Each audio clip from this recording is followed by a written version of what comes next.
Shine family, so this is like my below view, so y'all can feel like I'm really higher. I'm already high because I got the camera low. What's up, fam? See if it looks better this way. What's up, family?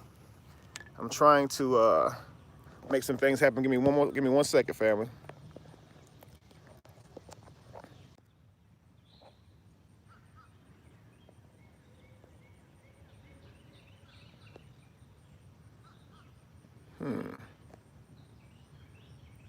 Peace, family, peace. I'm trying to.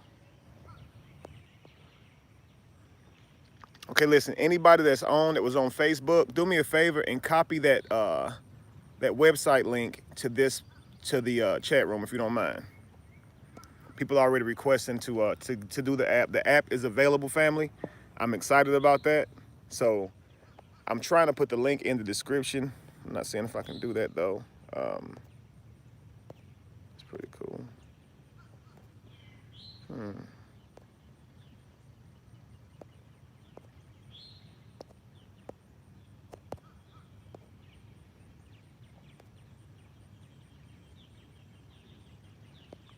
I don't guess it'll let me type in on the chat while I'm on the phone.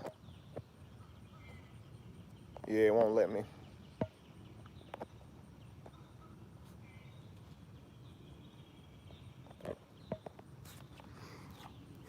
All right, so if we can get somebody please to put the link inside of the description. Yes, please, everybody subscribe. I'm already ready. I hope you guys are ready. I'm already ready. We're gonna spark up here in a minute. We're gonna get started on our high learning session, our session number 1. Try to get a better place to set this camera up.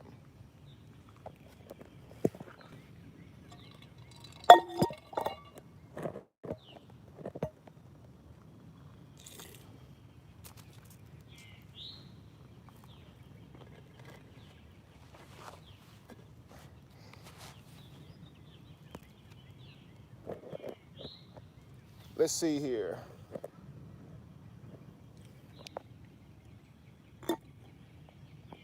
Someone says what link? It's on my Facebook page, family. I don't want to put y'all through too much work, but I can't do it from here. So if y'all don't mind, just go to I feel you unfierce. if just go to YouTube, go to Facebook, and you'll see the link in there. Just don't copy the whole post, just copy the link and post that link in here if you don't mind. As soon as I see that link in the room, I'll get started, family. I just want you guys to be able to go ahead and have access to that link and all that good stuff. And I'll talk you guys through putting it on your phone if you're on Apple. I didn't get it approved through Apple, but I think that works best for me because no one can take my app down now. I'm the only person responsible for the app, so we can post whatever we want, do whatever we want. We don't have to worry about anybody taking the app. I'm the only one responsible. I'm the only one with control, so no one can take this from me. It is mine, okay? Or I should say it is ours. So make sure you guys go get that app, please. Link to app above, okay.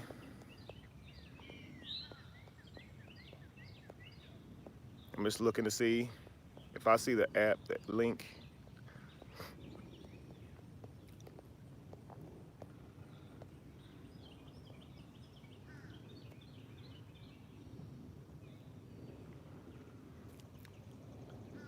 Thank you. Mobile App Solutions. Y'all see that? mobileappsolutions.com. Go to there. If you're on an Apple device, go to there. You'll see the square at the bottom of the screen. When you go to the website, it'll take you to the, of course, it'll take you to the website. And you know how you have that square pointing down? Go down, click that, and then slide to the right, and it should give you an option to make it on your home screen, and it'll be just like the apps on your screen. You can sign in as a guest. I have a free week trial for everyone. So we got a week trial for, a week trial for everyone to be able to get on, see what it's like, interact. There's many different tiers and layers to it for life coaching and different things like that. But once you guys put in your emails, here's what I want you guys to do. When you do decide to join the group monetarily, it's just a $2 subscription per month, family, just so I can keep it going and be able to take care of the things financially. Own it.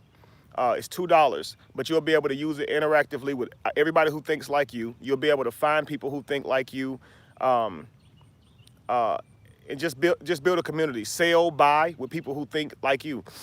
Um, yes, Jared, that's you, bro. That's all you. I saw that after. I think I liked your comment too. As soon as I saw you say that, I was like, that's the name of it, bro. Because I think you got to it after the show went off, and I saw the comment pop up. As soon as I saw higher learning, I said, that's the name. That's it right there. Higher learning, baby. So, Gerald, shout out to you, brother. All right, family. So, what I was gonna say is make sure that your email matches your name. Because when you pay the $2 to join, or whatever tier you decide to join, whether you're gonna sell your business products and things like that on the site, because I'm providing an avenue for anyone who owns a business, whether you selling black soaps, lotions, clothing, if you have a barbershop, if you selling, if you do meditation, massage, anything that you do, you'll be able to link your information in there, and we'll have one big mall, one big store, so we can buy with each other. You don't have to go find somebody to spend with. They'll all be right there in your app. So we're gonna spend money together and grow together, right? Buy together, buy from each other, and merchandise with each other. All right. The website is in the link. It's mobileappsolutions.com. Right, Dwanda. Oh, trust me, man. I'm about to start, bro. I'm about to start. I just want everybody to get the app first. All right. So, Chris said, link that smoke, bro. I wish I could link it straight to y'all. But I was gonna say, make sure that your app, when you log into the app or when you sign in, because you're gonna click at the bottom where it says request account. Put in your email, put your name in so I can know your email. When you guys pay and it comes to me, it shows me your email. And if your email is way different than your name, I won't be able to rightfully see who you are. So once you do this and pay by email, go ahead and email me at kevindwesley2682@gmail.com to say that you went on ahead and paid, and that'll be fine.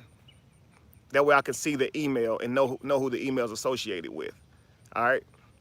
All right, family. So with no further ado, we're going to get into it, okay? So listen, we're going to go by vote. What do y'all want to talk about, right? You got it, bold ass. I promise I'm going to do that head wrap tutorial. What we're going to talk about today, family, I got some things in mind, but I'll let the high do the talking, and I let it go with me.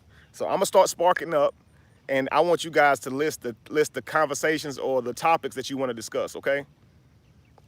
Thank you, Turkisha Merritt. I see you just joined the app, and I've been getting people showing up this whole time here. Unfierce, what's up? I see you got in there. Annie Allison, that's what's up. What's up? All right, so Miss J says she rolling up. I'm just looking for the my favorite looking joint here before I spark up. That's what's up, Ariel Kingston, joining the app. And it's a free trial, but for those of you who want to go ahead and join, I really appreciate that. It'll be a subscription every time. If you're doing life coaching, family, let me explain this to you, okay? Hang on. Yes, the app works for Androids. And you can just go to the Android store and find the app. It's just the Kevin Wesley B app. So it's actually in the Android store. What I'm trying to do is for people who have an Apple and they need to get it for Apple, then of course they would do it that way. But it's in the Android store. I got it approved through Android, but Apple was tripping. All right.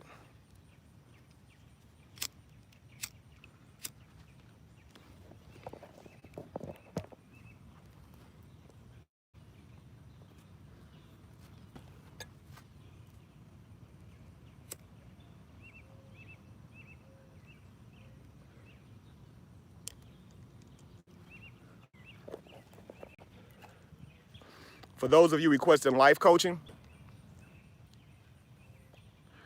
the tiers are available there. What life coaching is, family, is we work one-on-one or one with group.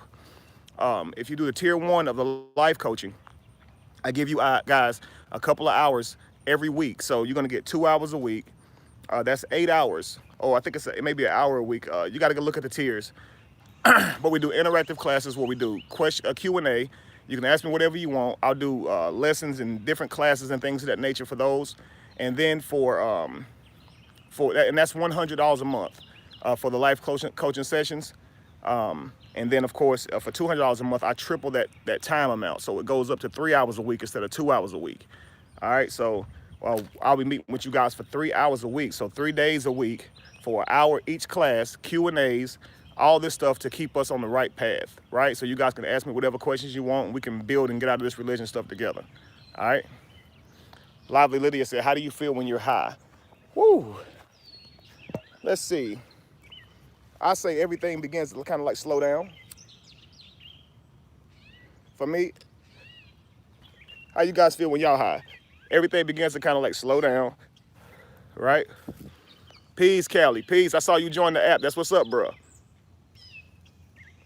Callie, don't worry about the tears, man. You'll be in the premium because I want you to be. I'm gonna need your help. Yourself, Ricky, Vanessa, all of y'all be in the premium. So,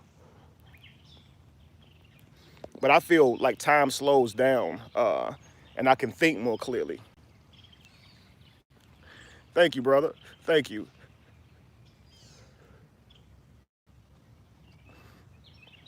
I feel good. Absolutely. Y'all remember Tanisha, okay. And some people do feel that. And I used to be honest with you, anxiety. But I say sometimes when you change and the body just feels anxious. But I kind of, like I said, I kind of in my mind tell myself what I want the weed to do. And I just say to myself what I want it to actually do. I want to go another level. I want to become more intelligent, more enlightened. And I do it for a reason or a purpose. I don't just smoke to smoke. Like, I'm not sitting around like, spark it up, spark it up. Like, I will, don't get me wrong, but it's still with a reason or a purpose. Just like I enjoy having conversations, but I don't have a conversation that's idle. My conversations ought to be building always.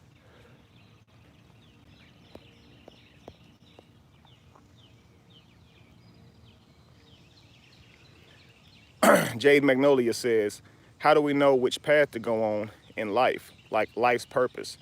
It's a good question. I'm gonna come back to that. Someone says, okay, so we're talking about how you feel when you get high. Someone said they get anxious. What I was asking you guys is, have you ever saw Wanted? Wanted. It's where he can like slow stuff down and curve bullets and stuff. It's got like, what's her name? She played a Tomb Raider. She's the main one. Don't be telling on me, Cal. Okay, y'all seen Angelina Jolie. Okay, absolutely. Remember when he's reaching his hand inside the machine and like he's getting his hand nicked up? And before you know it, everything slows down and he can like reach in and grab the little thing and pull it out. Or either the fly slowed down and he can actually see the fly. That's how I feel when I get high. Like the thoughts that's in my mind that I can't really seem to track down. The things in my mind that I can't really express rightfully because you just can't find the words. They slow down and I can reach in and grab that and be able to convey that when I'm high or be able to meditate deeper on that topic or subject when I'm high. So I feel like I actually gain more control of my mind when I'm actually high. And really the fact is it's probably less control, but your mind takes over and that's probably the best. Yep, Morgan Freeman killed that movie. It's like the first time I heard Morgan Freeman curse. At the end of the movie, he was talking about how, they could, follow the rules and kill whoever the cloth tell them to kill. And Morgan Freeman said, or we could shoot this motherfucker and take over the world.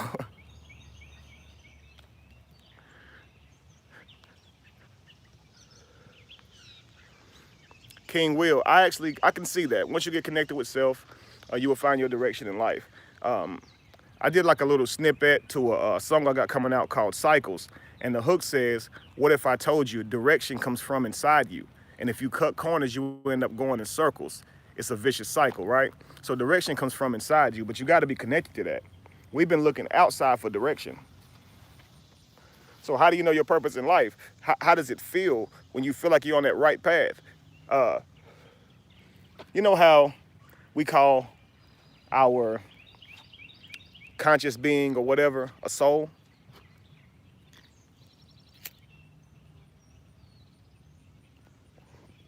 All right.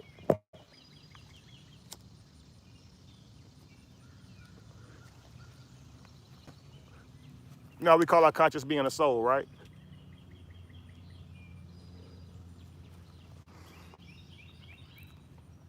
So just work with me for a minute. So instead of calling it a soul, because that could be bizarre to some people, that could be spooky. Let's say essence, right? Some people can sing, and according to their biology or anatomy, you can't see where the sound is coming from. Their vocal cords seem to be like everyone else's. I can draw, but the ligaments in my arm and hand will look the same as someone else's who can't. Some people are really charismatic, funny, have many different gifts. Hit the like button, family. Have many different gifts and all this kind of stuff. And I hate to say gifts because that presupposes someone gave you something. Like when we say we're a creation or a design, it presupposes there's a creator or a designer. So I'm gonna retract that, and I'm not gonna say gift. We all have this essence, this thing that makes us unique in our characters, not just our fingerprints, but we all have our different, things that we can do. And I think that's amazing. And I feel like, once you find that thing that you're passionate about, that's more like finding your life purpose. Because really, man, with no character in the sky who created the world and gave you a purpose, your purpose is that of your own. You choose your purpose. It's up to you what you want your life to mean.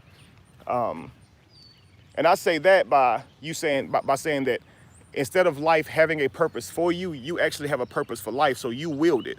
It's almost like we say, if God doesn't exist, then what's the purpose of life? Well, God doesn't have a God. So does he walk around concerned about what the purpose of life is, or does he create his own purposes according to literature?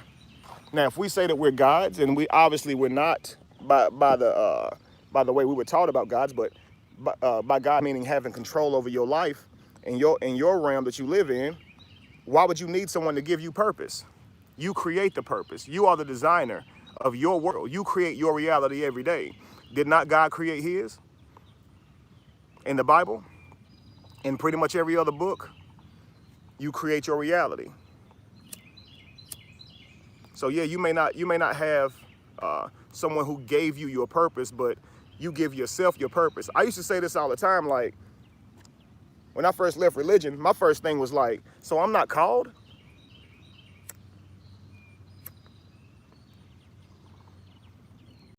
My father wasn't there for me. My mother died when I was 3. Daddy wasn't there. Thank you very much, Black Print. I thought that it was my fault that my daddy wasn't there. I thought I wasn't good enough, just like any normal child would think. I thought I was not good enough for him. I didn't seem to have any of his talents, didn't seem to look like him, and I felt like it was my fault. You know what I mean? But when I started learning about this Jesus, I started learning that, I could be chosen. I was likely called for a higher purpose, which is why all this stuff happened to me, right? Thanks for reposting that. So that gave me some type of confidence because I came from feeling useless and worthless to believing that I'm called for something. I mean, even though you feel like your righteousness is worth nothing but rags to God, you still feel like you're called by this person, you know? And so when you lose this belief, you're no longer called either. You're no longer chosen. You're no longer anointed. You're no longer special. You just like everybody else, man. You got to find your way just like everybody else's.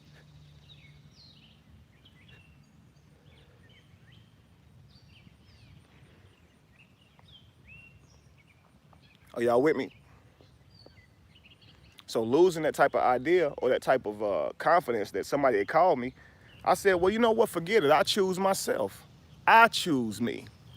I choose me. You know why? Because I can find nobody else more worthy than myself. Anybody I ever put my faith in, they let me down. And I'm talking about from man to God, anybody. So there's nobody more trustworthy than me. I know I got me. So I choose me. I don't choose nobody. I don't need somebody else to choose me, right? I have made the choice. I am the chosen one. I am also the chooser, but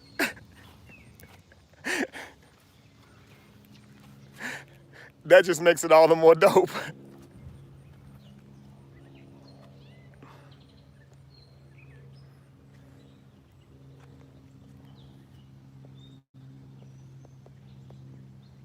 Listen, man, I've been trying to pass it all day. Chris, don't y'all do me like that.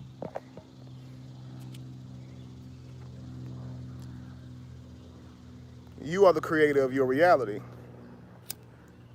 And I say that instead of saying God, because I don't want to confuse anybody. Because somebody might snip this and say, here, Kevin telling people that they're gods and he don't even believe in that. No, I don't as a concept, but as far as the term and controlling your world, I'm saying you have the ability to control your reality. Look, deep thought, deep thought. Let's say that we had the ability to create a world, a simulation, and we put in it people who look and act just like us. We create in it similar rules. These characters with avatars would have to breathe and all this stuff. And let's say we're just going to examine it. We're going to start them off in primate ages, right? Where they had arrows and had to create their own fires, right? You start them off there just so you can see how humanity flourishes, just to see if we recreate the problems that we have now. Now, they would have free will. If you created this simulation inside this computer, you wouldn't create them to where you had to occupy these avatars via yourself or control. So you would make them where they run themselves initially, kind of like every other player that's not you in Grand Theft Auto, right? You know how they all kind of just move around, right? So just imagine they can walk around, they feel like they're thinking on their own, all of this. Because you really want to create, you know, what we have had in history and kind of hopefully seal the gaps that we have in our history by watching these new avatars. Thank you, Michelle. By watching these avatars or these new beings or new simulated people really essentially relive your past, relive your history. Wouldn't you do it if you had an opportunity to? And the thing about it, these beings would not know that they are in this simulation. They would think that they are real. They would probably want to leave their fake planet, and they wouldn't be able to. Just as the Sims can't leave their planet and get off the screen. But this reality feels real, so we can't be in a simulation just like that, right? I mean, I can't walk through walls. Well, neither can the people on the Sims, right? This is called simulation theory, and it's something that it seems to be impossible to disprove.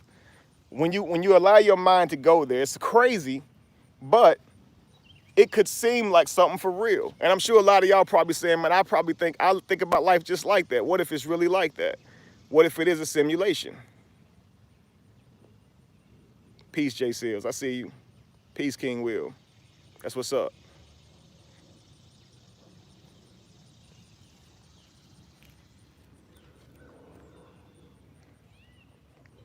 So when you go into thought like that, it's kind of weird to think like that, because it's like, but at the same time we can't disprove it. Just like when you're in a dream, you can't prove it's a dream when you're in a dream. You know, everything feels just as real. You think the dream is real. In fact, you wake up like, dang, I was dreaming. That was a dream. You shocked. Exactly like that movie, The Truman Show, Tony. One of my favorite movies, by the way. Dang, that's a bomb movie. That movie and The Matrix, killer, man, killer. And just in the way they detail it and provoke you to think about your own reality, and the things that they are saying is so literal, so literal. But we take it as a movie, and a lot of us write it off. But a lot of what they're saying in these movies is they're trying to tell us something, y'all. I promise you. Ungodly, that's hilarious.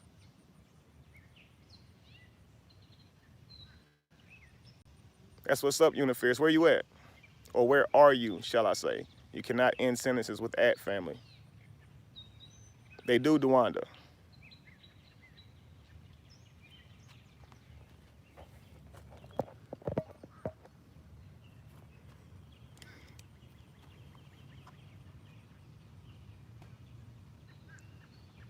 I'm just reading y'all comments. I'm gonna try to let y'all kind of guide the conversation a little bit. Next topic. Ask me a question.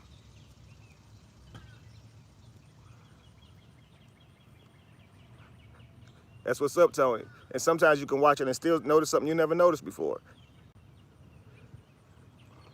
What blew my mind is when that satellite fell down years ago. Uh, when that satellite fell down on the Truman Show, I saw it years ago. I didn't notice anything on the satellite. And then now when I watch it, I notice it says Sirius B, Canis Major on it. And that's crazy because, you know, Sirius B, Canis Major, the dog star. It's like, why would a satellite have that on it? And when I watched it years ago, I didn't see that. So that's why I mean, it's like coming through levels of consciousness. You can rewatch the same thing that you saw or re-listen to something that you've already heard. And now you actually hear a totally different message or see a totally different scene simply because you've enlightened. Your frame of thought has changed. That's why I say you actually shape your own reality. It's based on how you see the world. If I teach you that black has meaning in terms of it's either, you know, it's a curse, right? Or some sort, and then you see the color black and you see a cat that's black, you may associate these things with being bad or bad luck or cursed because you've been taught something first, and that becomes your reality. You truly believe that, you know? Look at our reality now. Look at what our weddings look like. Look at what our funerals look like. This is all because we create our reality, not because black or white actually has meaning.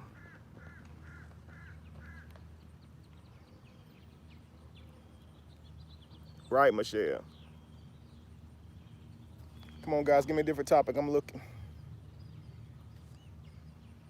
Somebody said talk about something. Talk about the absurdity about Jesus' sacrifice. Well,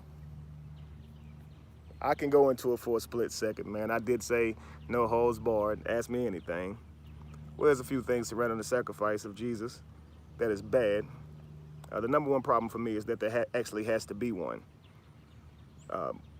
As believers, live by this idea that God loved the world so much that he just gave his son. Like, there was no other option. God jumped in front of a bullet, so to speak, and did what he could do to rescue us, right?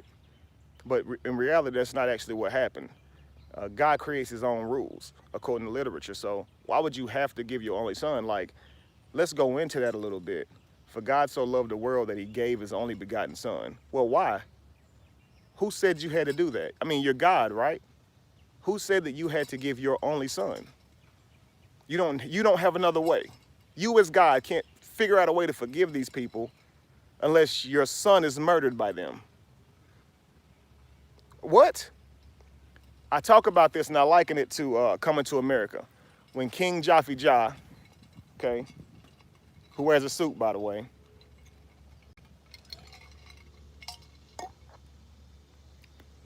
was trying to tell his son Akeem that he couldn't marry Lisa, the American girl, because there's a wife already planned for him.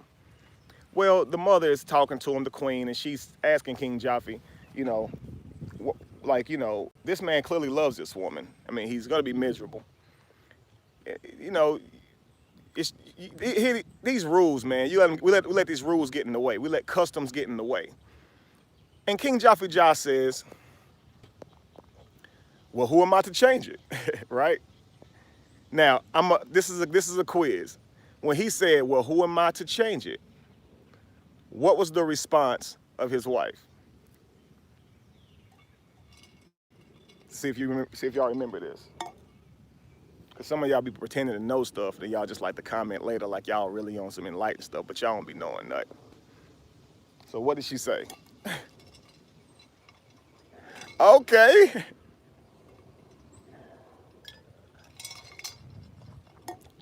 She said, I thought you was the king. Exactly, DeWanda. Everybody was right on the head. It's right there, though. I thought you were the king. That's what she said. Now, what does that mean, y'all? You the king, right? Rules are not for you, bruh. You make the rules. So what are you talking about? Who am I to change them? You are the king. If you see something is wrong, and you see something that's holding people back from being happy, from their own well-being, and you are the king, it is you who can change it. This is what I'm saying about our own life. Think about this. Our whole life, man, we've been playing by these rules. We got a certain select few of friends that do us dirty, don't show us the same love we show them. You know, we still hang with them. We still settle for however people treat us, right? And at any moment, you can change your life. I thought you was the king. I thought you were. Who am I to change these people around me? Who am I to change the situation around me? Who else is going to do it, bro?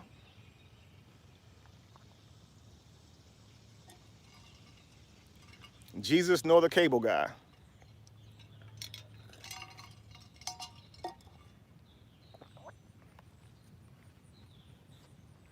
Sorry to go off on a tangent, but you're the king, right?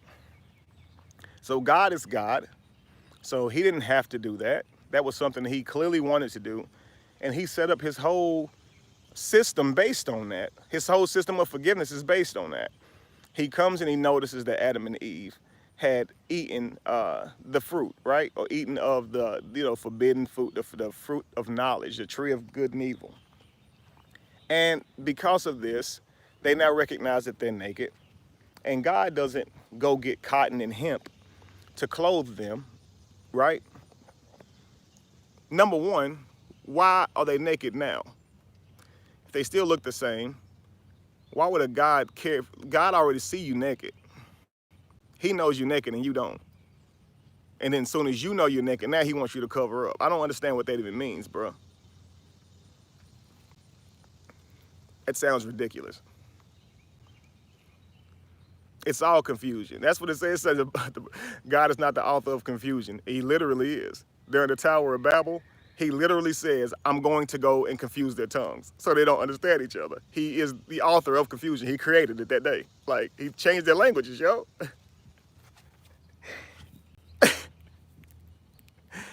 So he could have went and got hemp, cotton, or anything and clothed them because for whatever reason, now they're naked and got to cover up, right? But he didn't. He slaughtered an animal and covered them with the skin of the animal, which starts off sacrifice right there. So when you ask the question, you talk about the ridiculousness of the sacrifice of Jesus, you can't talk about one without talking about any of it. Like, why would you kill a sheep just to forgive somebody? Why would you have someone else kill a sheep to be forgiven? Why can you demonstrate that killing an animal really shows that a person is sorry for what they've done? Can that be demonstrated? Is there a reason why you would ask someone to kill an animal to show that they're apologetic about something, to show that they're sincere? And does killing an animal mean that you will change? This can't be so because serial killers start off killing animals, right? This is how they work their kill game up and get bolder and all this kind of stuff, right? We've read about this. We saw this in movies, documentaries. They start off with animals and stuff before they work their way up. And I hate to even say up as if humans are better than anybody. It's just how we talk, but work their way to humans. Because, it's harder to kill something that looks like you versus something that doesn't. And that's just where we are as humanity. Like, the fact is, we do this all the time. We manipulate other organisms, take their freedom, use them for test subjects and all this stuff. When we say it's for the betterment of our well-being, we don't consider that they're life forms at all. You know what I mean? So, we don't look at, and we've done this with humans too, so let's not forget that humans have done this with humans as well, but it's not as easy to do this to something that looks like you. You'd suppose that an ant would care more about seeing a dead ant than it would seeing a dead human on the side of the road. And we care more about seeing a human than a dead animal or something that doesn't look like us. So they start off with killing animals.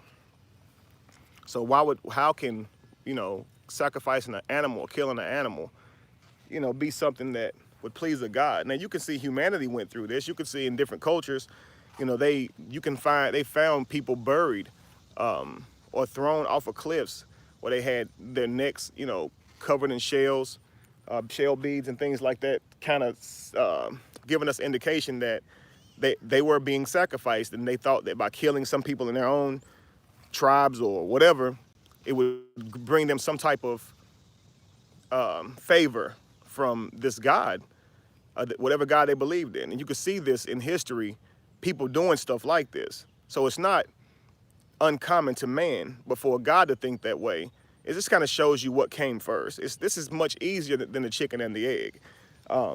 Chicken and the egg plagues us today. Which one really did come first? You know, but when it comes to man or God, it's clear we created God. He developed our same cultural mind. We were okay with misogyny. We were okay with owning women at an early age and calling it marriage. We were okay with telling them they were unworthy if they'd ever had sex before. And so was God. We were okay with slavery, you know, as long as it benefited you.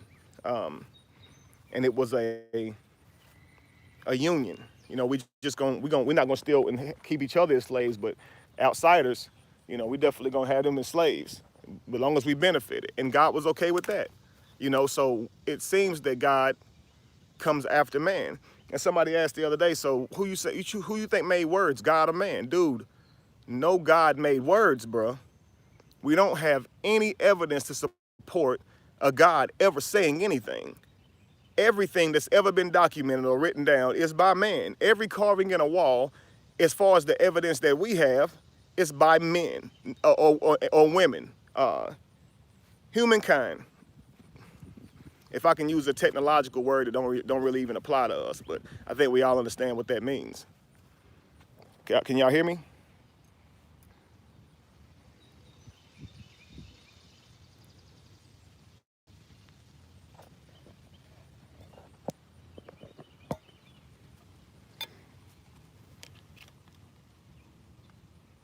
Audio working.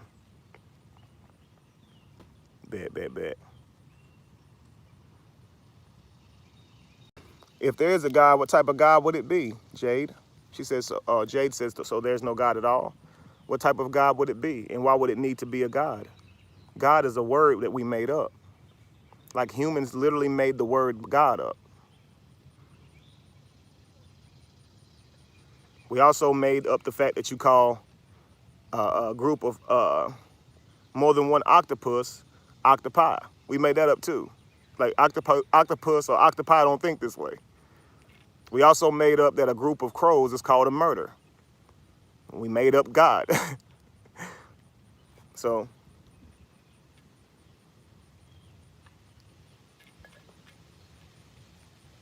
does a group of crows need to be a murder for us to live our life and have peace?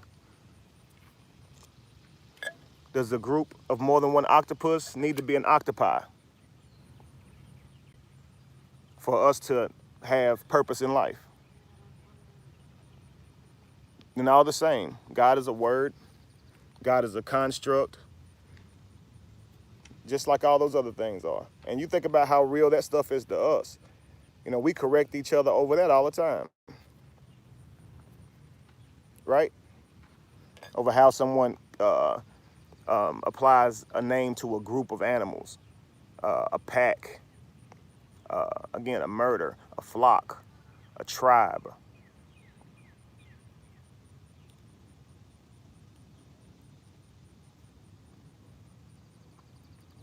So if there was an invisible being that no one could see, then what would it be? I mean, does it have to be a God? And what God would it be? You can't see it. If you can't see something, how can you give it a title? How can you give it a name? We talked about this, like, if something is not real in your reality and you can't see it or believe it, then what's the need to continue to believe it? If you cannot prove it, then what's the purpose of life? Again, purpose is what you give your life. It's like, okay, if you walk into an art gallery, right? And you're looking at someone else's art. You're looking at that art to find the purpose. You understand? When you look at that art, you're trying to find the purpose. And you're trying to find potentially the purpose of that painter. What were they thinking when they did this? But if you don't talk to that painter, whatever purpose you actually thinking of is coming from your own mind, so you're still giving it purpose. Even if you're accurate and you didn't get it from if you didn't get it from that person, you're still giving them your purpose for it. You'd never know the difference.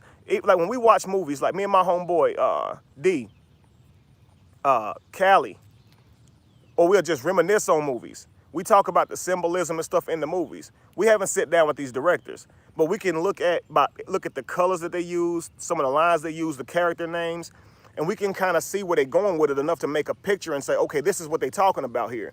You can see this, but it's still your own purpose for this. You still define your own meaning to it. Doesn't make you wrong, but it's just the facts. So again, when you walk into that art room and you're looking at all these things of art, you're looking at someone else's art. So, but when that person did that art, they have intent. This is what it's like when you have a God that you worship. We're trying to find out what the artist is trying to say to us, but the artist don't ever speak. So now you're looking for purpose in a painting when you never met the artist though. And people telling you that a God had something to do with this art, and you just staring at this painting trying to find out what this artist was trying to say, who was inspired by some God or whatever. Now just imagine this. How long would it take you to truly figure out what that artist was trying to say to you? You would forever get confused because the artist is probably likely speaking to everyone else, and they're drawing different viewpoints from what they're looking at in that art. So they don't agree with you, just like no one agrees on God. If everyone gave you their own version of God, it'd be different. And this dude cannot have that many personalities, right? It needs to be more consistency. Now imagine creating your own painting, putting your own meaning to it. That would be more like the right thing to do, right? Because you're defining the meaning to it. You're not looking for someone outside of you to give you meaning. You're doing it yourself. It's your meaning. Whatever colors you choose is whatever you chose it for. Even if you did it in absent thought, it was still of your choices. And you probably picked the color just because you liked it, even if you didn't have any contextual meaning behind it, you know? But it would be your art, and it'd be your definition of it. That's how we need to look at life, right? The canvas is here, and we are the artists. We're gonna paint our lives the way we purpose for it to be painted, and not look for someone to tell us how we should be painting our lives, or trying to tell us how to understand what happens in our life by believing that someone predestined it or is in control of it or has a plan. That's ridiculous when we don't have any evidence to support that.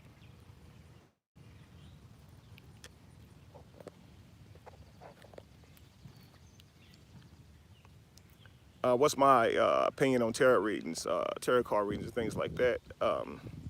Well, I mean, I find them very interesting and intriguing. I think that they can be used to challenge your mind of thought, and you can apply these things to your life. I would never assert that it's coming from some magic place. You know, I haven't taken the time to go into the, trying to like debunk it or anything like that. But I don't really look at life like that. I look at these things as kind of like different avenues of understanding. Like some people really into the zodiac. I dig the zodiac, not because I think it's real, but because it offers it makes you think. You know what I mean? It makes you think, and it gives you a better indication on how the world thinks around you. If somebody's a Gemini and they identify with being a Gemini, I kind of know how they think that they are as a person. They probably identify with a lot of things that's associated with it. I'm a dog in Chinese zodiac because I was born in '82. And in every 12 years, there's another dog. So I'm 82, 94, right? 2006. We would all be dogs.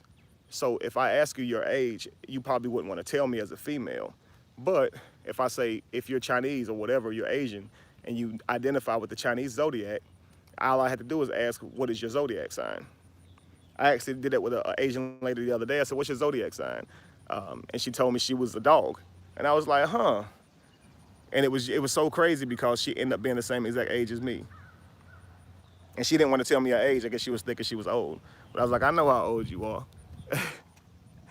Because it was either that or she was 12 years older than me. And I knew she wasn't that old. So I think that in all these different, ways of thinking, or I think they're pretty cool as a way to understand. I've watched tarot card readings. I've had some people do something on me before. Even if it's just stroke a look of card and just reading the card, the interpretations are amazing. And you can learn so much about symbolisms and symbolism and astrology. All that stuff through tarot cards. It's actually pretty dope.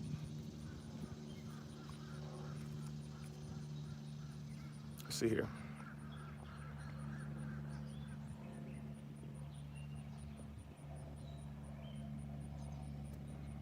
Someone says, do you believe in spiritual forces? For me, I would first define spiritual as something that I guess we can't see in terms of thought, right?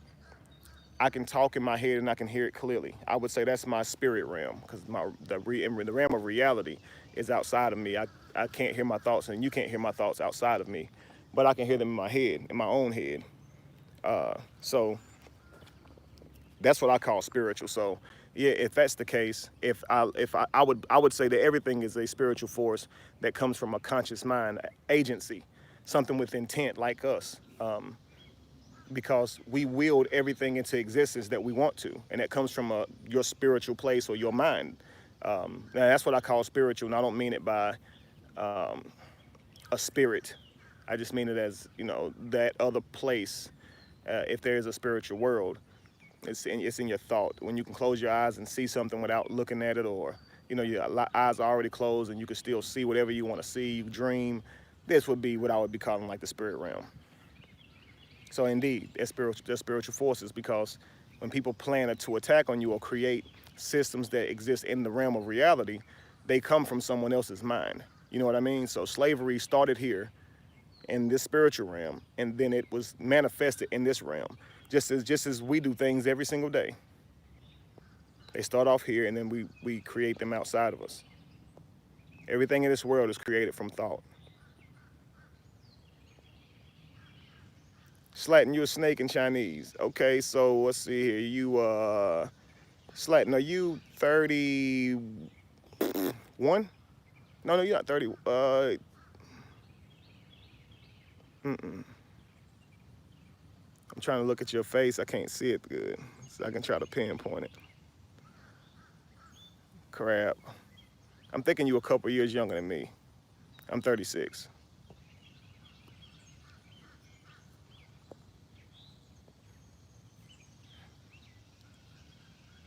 You a snake too, Shondell? That's what's up. 42 or 30? 31. Okay, I was off by 1 year. Okay. Might as well be off by 10 years if you're off one number, right? Either way, you're wrong, Kevin. We're trying to say it was just off by a little bit, because if it was a lot, you wouldn't have said that. Okay, I hear y'all. A lot of y'all critics out there.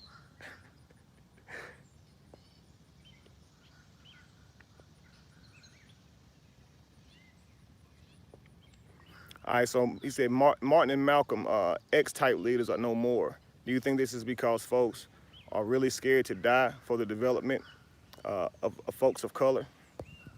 No, man, I'll be honest with you. Martin and Malcolm didn't want to die. They thought they was just doing speeches that day. Listen, man, I'm okay with people being our social heroes in terms of what they did in their life, but I'm not okay with us putting people on platforms because of how they died. People get attacked, and bad people have been assassinated just as good people have, and we don't hold them in high regard because they were assassinated. We hold them in high regard for what they did, or in low regard for what they did. Malcolm X and Martin Luther King were they were doing what they thought was the norm that day. If something happened to me at one of my events, I don't develop some superpower, and I wasn't, I get a holiday now. But if I died of old age, I die forgotten. Come on, man, we can't make death mean that determine the greatness of a person, how they died and what age they died. We got to look at what they do in their lifetime,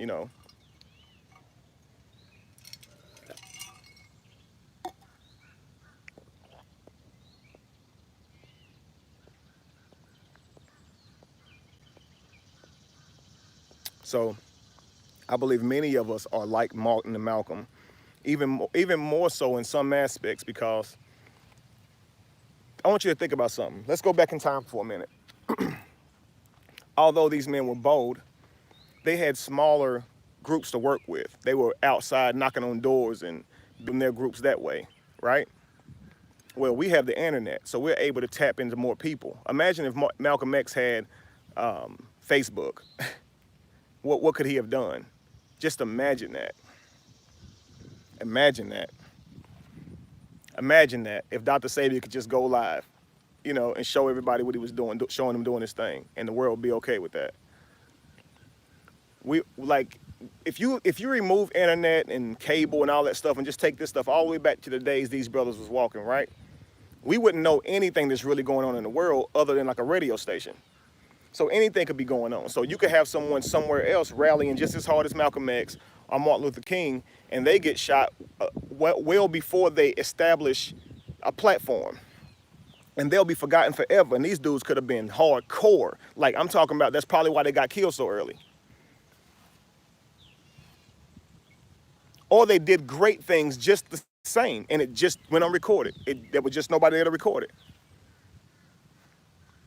So we got to be appreciative of the time we live in because we have access to, I mean, think about it right now. Some people just now becoming familiar with me as huge as I was 3 years ago with leaving religion, you know? And so even with all these millions of people across the world seeing this video, still didn't everybody know about me. Some people are just becoming familiar with me. Like, bro, okay, I just now saw you. I just now got familiar with you. I just followed. They just now got familiar with me. So imagine how much longer it would have taken me if I didn't have a viral video, if I didn't have Facebook to post a video to, if I didn't have a phone to record myself on, to give this speech on. You see what I'm saying? So while these brothers were amazing, man, they would have been much more had you put a device in their hand, had they had access to the world like we do. But at the same time, now we're still doing the same things. We're still speaking our truth the same way. I think that means that we have every bit the courage of these brothers, right?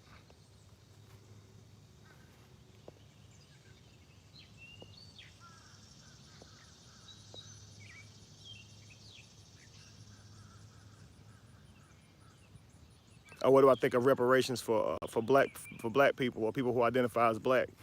I actually would agree that people who identify as black or anyone who is tied to slavery, who had their families held back due to slavery, yes, they would be owed that.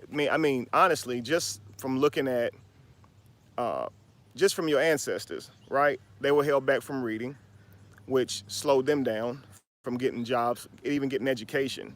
So now they raise their children to be ignorant just like them, while other people have education and they're outperforming them. I mean, it's not because they're smarter, it's because they're not getting educated on the matrix that you pulled them into, that you created around them, which is a social system. They didn't come from that.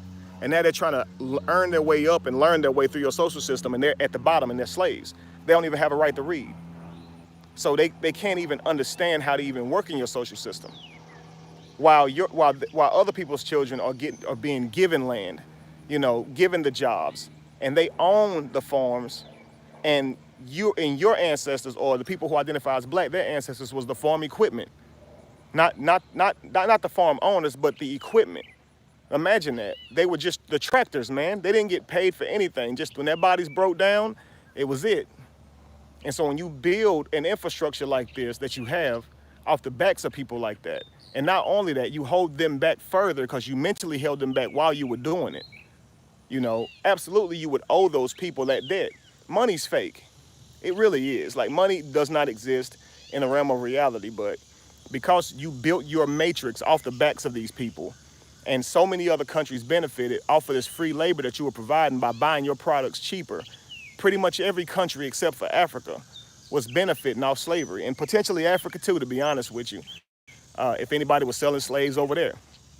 But when you look at how much America has the whole world really has made off of slavery and saved in terms of money, and this helped them to build their economies even larger off of this free labor, you would definitely owe the descendants of these people something, because they are in the position that they are due to this cognitive restraint, due to you holding people back mentally and them being retaught all of the foolishness that you gave them through your own books, you know, and through your own education or lack thereof. Reparations, I would 100% agree with it. Not because of, you know, not because you're asking for money that nobody alive today would be responsible for paying you. Not because you're asking for an apology that no one alive today committed the act, so therefore they don't owe you an apology. Just from the standpoint of, you know, in this exact matrix, the people who enslaved us were allowed to give each other land and benefits, you know, tax breaks for several years, and then take other land masses and make them really cheap, run down, and don't do anything to help these places, and you funnel different people into them. Even after you free them, so-called, from slavery, you lock them up for things like vagrancy, for not having a place to live. When you know you just let them go free, you didn't give them a place to stay. So vagrancy now is a law, and you locking people up. Man, you know how many children you prevented from being born. You know how many fathers you prevented from their children, how many mothers you prevented from their children.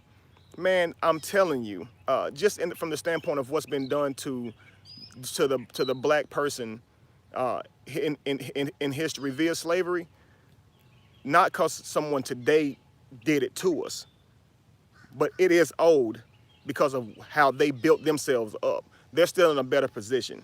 So anybody who's a descendant of a slave master, they are in a better position. Even the system is designed to benefit them as well, even if it's not by way of money. The system is still benefiting. We talk about reparations all the time, but it's like you can't give reparations without changing the laws. Like, the greatest reparations would be undo all that bullshit. That would be the greatest thing you owe us, is to flip all that shit and make it fair. You know? Because you can't have a system that's set up for one group of people who identify by a certain race or color, whatever the heck that means, to succeed, and then other people to be subject to failure solely because they don't identify by that color or look that way. And the same system discriminates against women, even if you black or white.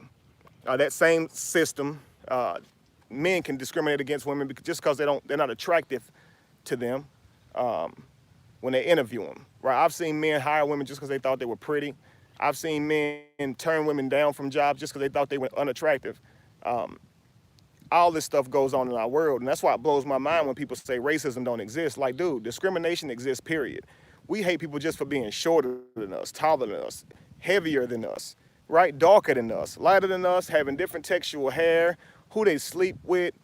We hate people for being ugly. Like, if I don't think you cute, I got a problem with you. Like, literally. Women, now ladies, y'all know y'all gonna laugh or be mad, but you notice the truth.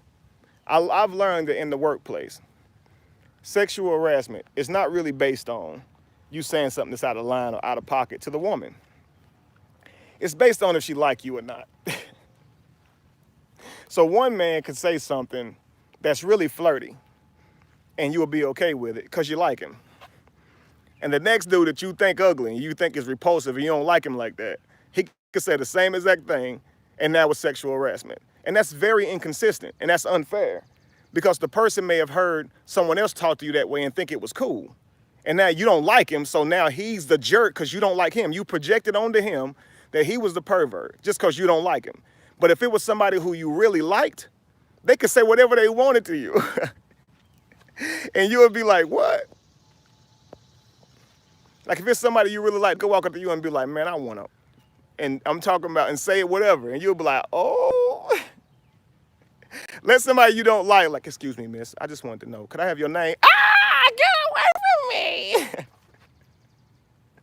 me.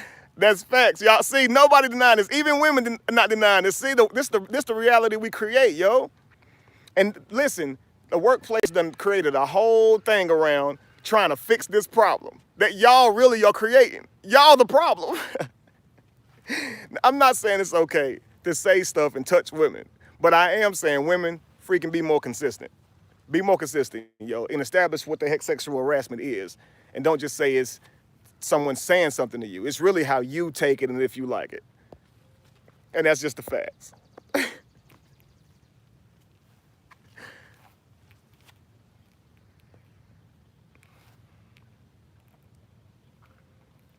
And that's what I mean, how this stuff don't exist in reality. Like, there's no such thing as sexual harassment walking around. This word was created, and now we use it at each other. We project these, like, again, we project onto people a character flaw simply because we didn't like them, and they said something that we would have been perfectly fine with if we did like them. And because we didn't like it, Now they have a character flaw. They're an asshole or a stalker or they bugging you or bugaboo. Man, come on, listen. Okay, so what, I text you 20 times? If you like me, you would want me to text you 20 times. But now I'm the bugaboo. Okay, well, just tell the truth that you don't like me and we could just move on. I won't bother you no more. You see what I'm saying? And that's what we do to each other. You could just tell the person, look, I'm not feeling it. I'm not feeling it. But no, you don't do that. You let them blow you up and then you judge them for it.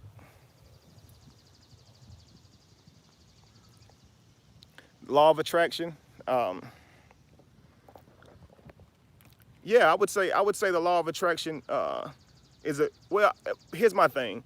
I try not to explain my thoughts on something without trying to explain how it can be demonstrated, because I don't do it with belief, and I think that there are a lot of amazing things you can read, but it don't necessarily make them true in your reality. So for me, the law of attraction is bringing things into your own realm based on your mindset. So when you adjust your mindset, or you learn, you grow, you evolve in your mind, you actually begin to recreate your own reality. So your friends start to change. So you are attracting more people to you. But again, there's no such thing as a law. We call things a law because we feel like this is a pattern. If it's a pattern or it's very consistent, red, blue, red, blue, red, blue, red, blue, red, what am I going to say next? Blue. So by default, that's a pattern, right?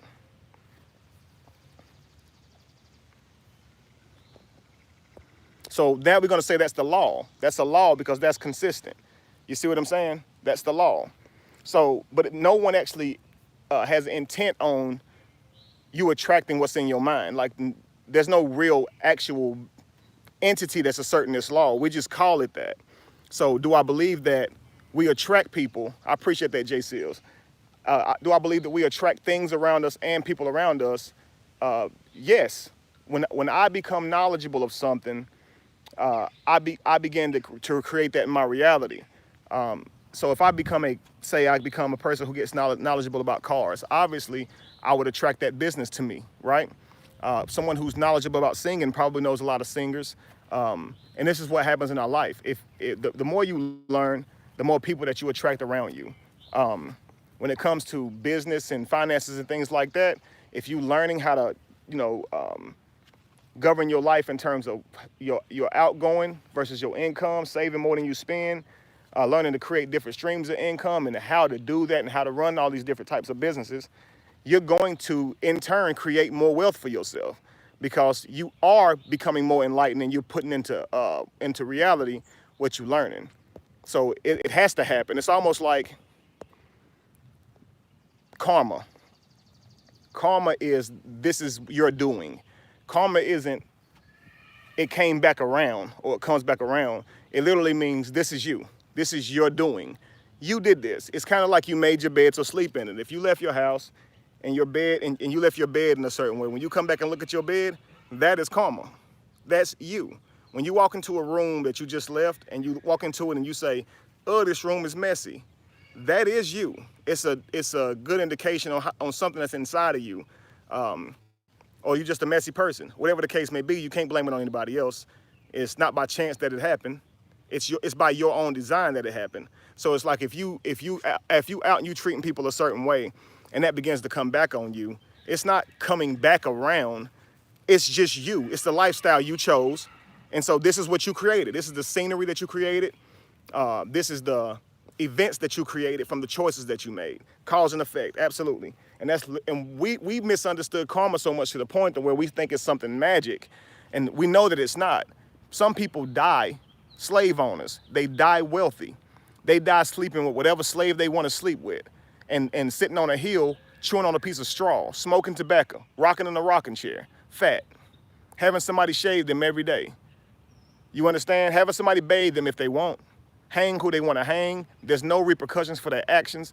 Imagine that.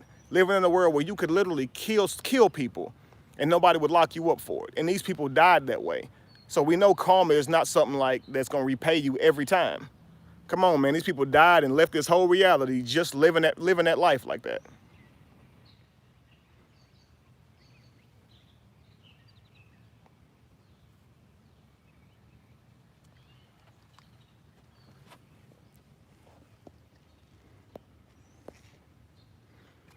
My life is okay. I'm trying. I've had some rough patches here with the surgeries and things like that. Financial means. I had some rough patches, but I'm actually happier than I ever been. I love not being where I was. I love the people that's around me now. I love the friends that I have surrounding me now.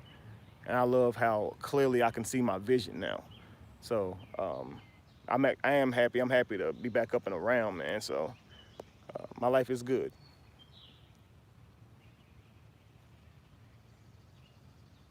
Thank you, Unifiers. I feel myself getting healthier every day. Thank you, Hulk Mummy. Hey, give me one more question, family. I was meaning to do an hour, so we done did an hour. Yes, sir. I keep telling them, man, them guns be ready for them. They don't be knowing what to do with them. The muscle's still in there. I just got to swell them back up with water, get the protein, obviously all vegan protein, eating right, get those fibers swollen up. Because once I can, start working out, I can create that pump. I'll be good then. I'm just looking to gain about maybe 20 more pounds.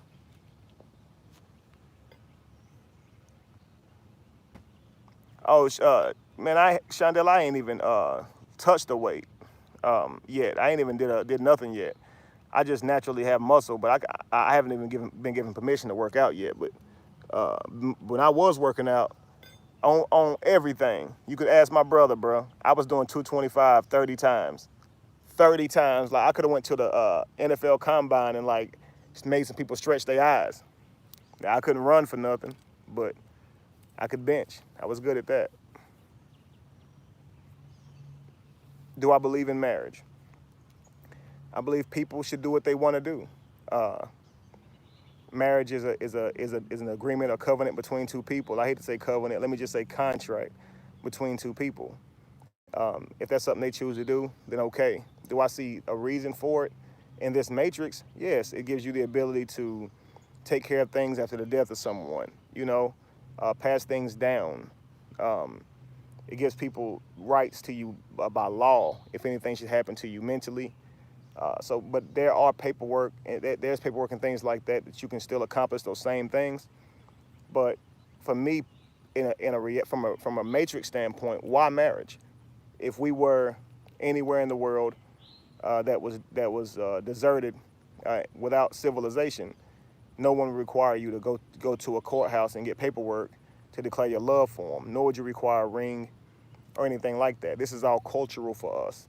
So I guess when you ask things like, do you believe in marriage and stuff like that, I guess to me, I think you're asking me more so, do I agree with it culturally? Because there's nothing right or wrong anymore now. There's no God who told us that you should get married or shouldn't get married. So if someone wants to do that, I'm more than happy to marry them or, come to their wedding, support them, whatever. And if someone doesn't, I'm definitely okay with that too. Man. I can see positives to and negatives to both. If it were me considering such. That's right, Jay Seals. Some people, they find marriage a beautiful thing and they feel like, hey, why not go ahead and get that paperwork so we can have all these other things taken care of by law. Insurance wise, they make it a lot easier for people who are married, all that stuff. So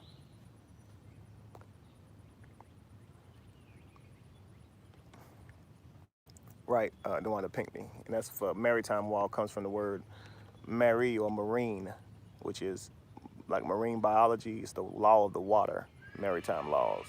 Look them up, family. You can see a whole lot of wordplay in there. You realize Kevin don't be making this stuff up when he say it. Pope Bonovich, I think was his name, who helped create these laws. One more question, family.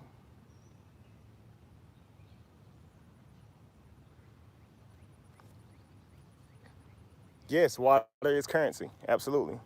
And it's funny because it's called currency, right? Current sea, because every sea has a current, right? And it's called liquid. If you sell your assets, it's called liquidate. If you hold your funds, it's called freeze. Freeze your accounts. Your income comes in streams, right? Right. It's called a cash flow. Right. It leads to a bank. A bank is an area that where the stream or lake collides with. Right. What stops it? Right. Money is absolutely that. And even you are water, and they know that. That's why when cops see you, they say freeze. They tell you to freeze. They don't say stand still.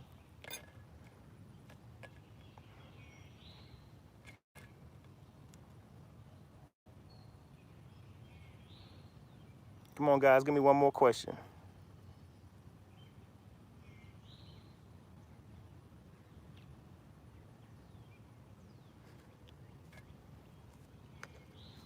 Birth, absolutely, birth and birth. It's all wordplay. Birth, guys, is the bed on the bottom of a ship in which a soldier sleeps. And so it's called birth because you're born on a ship. Friendship, relationship, apprenticeship, courtship, right? And all these ships, right? And so you're born on a ship, which is why you have a birth date, which is BERTH, because you're born as a soldier, sold. You were sold, right? And then, of course, your doc, because you come in on a ship, right? So who would greet you but a doc, right? Or, of course, is the paddles on a boat, right? And so you come into a delivery room, and, of course, your parent has to sign their name on the dotted line, which is signature. But sign in nature, the G is silent in sign, right? But when you put sign and nature together, you say signature, and you totally look over the fact that it says sign nature. So you're signing your natural child over to the government, and this is why they get a social security number.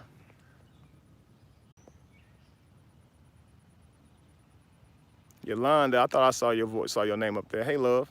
How I feel with believer spouses. It wouldn't be something for me. I guess it just depends, you know. If there's somebody you already with, I can more so understand that because you probably love that person and you're not going to leave them over a thought. And it probably depends on the dynamics around your relationship. If you got really small children and you don't want them being taught that, I mean, you can't really just control what they think in terms of what you teach them and just take dominance to that person. So you have to allow both, and y'all have to talk about that. All these things can weigh in on the relationship because if they're a believer, they might even want you in that same house with them if you don't believe in Jesus. As for me and my house, we will serve the Lord. And they'll think that anything that you're saying is demonic. So it's not like it's just a different opinion or a different thought. You would be thinking that. We're just going to raise them with a different. I mean, I just want to tell them what I know. You can tell them what you know. I'm fine. You take her to church, take him to church, and I still want to be able to have my conversations with my child. No, you're not about to talk to my child about Jesus or the lack thereof, or belief or the lack thereof. No, I'm teaching my child this, and this is what we've been doing. It's real, and the demon got a hold of you. You're not about to do that. So, I mean, if you don't have children, I can see someone being able to make it a little longer or whatever. But ultimately, I think that for me, if I'm going into a new relationship, I wouldn't date a believer. It wouldn't be for me because I just know we're too far from where I want to be. Like the conversations I have are non-believer type conversations. Like a believer couldn't even go where I'm going in terms of what I'm thinking about because it's illegal to them via their literature to think some of the things I'll be thinking on, you know. So you can't even have a real conversation with them or open up. And yeah, you can have other people that you do that with, but to each his own. Again, I wouldn't tell somebody don't. If you love a person and they make you happy, do your thing. But for me personally, I'm more of a cognitive person. I'm more sapiosexual than anything. I love a beautiful woman, but at the same time, if we don't connect mentally, it just ain't happening. And I need that connection. I need that connection. So I couldn't do it.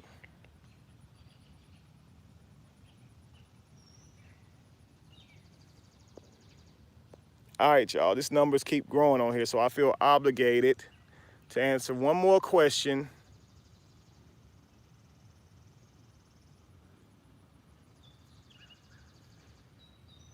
They will think that, and by default, you are a weirdo. You are abnormal. You are not like the majority. So by default, that we are weird, and we have to understand that. We have to understand now that we are, according to the majority of the people, crazy. Everything that they seem to understand, we tell them is false, and they don't even know where we're coming from. So a lot of them have never been challenged on some of the things that we say. So we're just gonna have to accept that.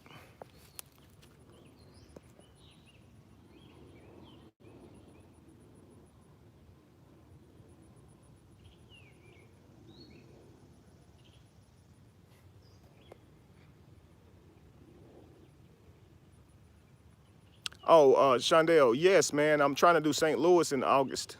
I'll be getting with you guys soon on that. I'll be knowing soon. The next episode of Higher Learning is gonna be next Saturday, same time.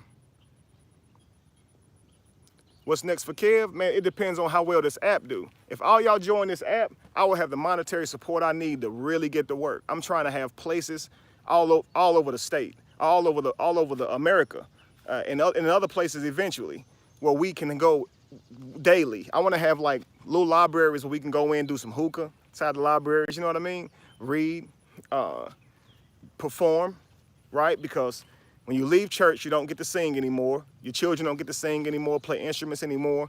They don't get that crowd to kind of work out their gifts in front of people